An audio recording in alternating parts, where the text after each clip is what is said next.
அன்பிற்குரிய தம்பிகளே, தங்கைகளே, உங்கள் அனைவருக்கும் எனது அன்பான வணக்கம்.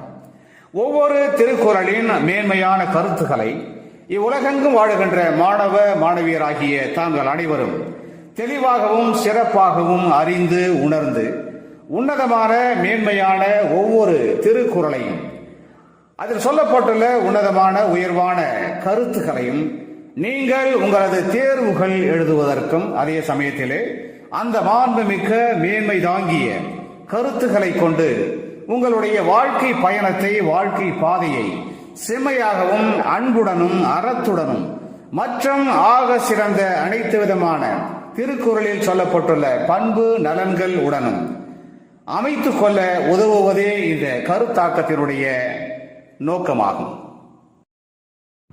அந்த வகையிலே இன்று நாம் எடுத்துக்கொள்ளும் திருக்குறள் எண் 282. அறத்துப்பாலிலே துறவரவியலிலே கல்லாமை என்கின்ற அதிகாரத்திலே அமைய பெற்றுள்ள அந்த திருக்குறள், உள்ளத்தால் உள்ளலும் தீதே பிறன் பொருளை கள்ளத்தால் கல்வேம் எனல். உள்ளத்தால் உள்ளலும் தீதே பிறன் பொருளை கள்ளத்தால் கல்வேம் எனல்.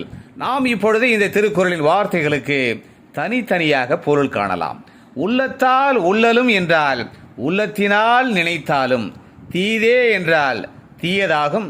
பிறன் பொருளை என்றால் பிறருக்கு சொந்தமான பொருளை, கள்ளத்தால் கல்வேம் என்றால் வஞ்சனையால் களவாடுவோம், எனல் என்றால் என்று.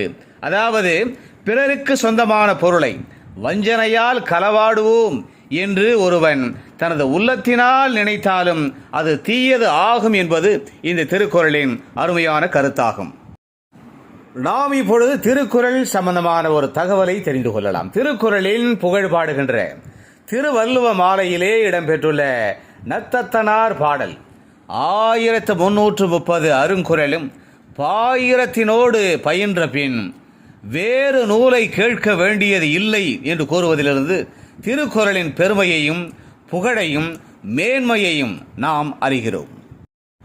கள்ள மனத்தோடு பிறரது பொருளை திருடுவதை கனவில் கூட நினைக்கக்கூடாது என்ற அறம் சார்ந்ததொரு அற்புதமான கருத்தினை ஒரு மேன்மை மிக்க நாயகன் தனது நாயகியுடன் மாறு வேடத்திலே கள்ளத்தனம் செய்கின்ற கயவர்கள் கூட்டத்திலே, நரிகள் போன்ற திருடர்கள் கூட்டத்தின் மத்தியிலே எடுத்து கூறுவதாக அமைந்த அந்த புகழ்மிக்க பாடல் வரிகளிலே அந்த நாயகனும் நாயகியும் இவ்வாறு கூறுவார்கள்.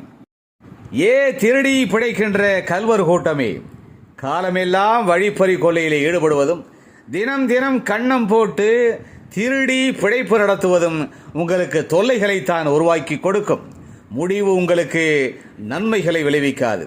எனவே கனவில் கூட பிறரது பொருளை கள்ள மனத்துடன் கொள்ளை கொண்டு ஈன பிழைப்பு நடத்துகின்ற எண்ணம் உங்களுக்கு வேண்டாம் என்று அந்த நாயகனும் நாயகியும் மிகுந்த லட்சிய உணர்வுடன் அலட்சியம் செய்கின்ற அந்த கயவர்கள் கல்வர்கள் மத்தியிலே மிக அற்புதமாக எடுத்துரைக்கின்ற அந்த அருமைமிக்க பாடல் வரிகள் இடம்பெற்ற திரைப்படம் 1956 வெளிவந்த மதுரை வீரன்.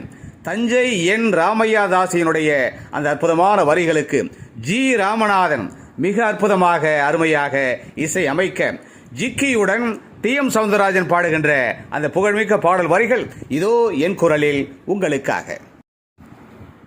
கனவில் கூட வேண்டாம் ஐயா நல்லா கேளுங்க, கனவில் கூட வேண்டாம் ஐயா நல்லா கேளுங்க, நீங்க நல்லா கேளுங்க, நீங்க நல்லா கேளுங்க. காலம் எல்லாம் வழிப்பறி கொள்ளை, கண்ணம் போட்டு பிழைப்பதும் தொல்லை. காலம் எல்லாம் வழிப்பறி கொள்ளை, கண்ணம் போட்டு பிழைப்பதும் தொல்லை. கனவில் கூட வேண்டாம் ஐயா நல்லா கேளுங்க, கனவில் கூட வேண்டாம் ஐயா நல்லா கேளுங்க, நீங்க நல்லா கேளுங்க, நீங்க நல்லா கேளுங்க.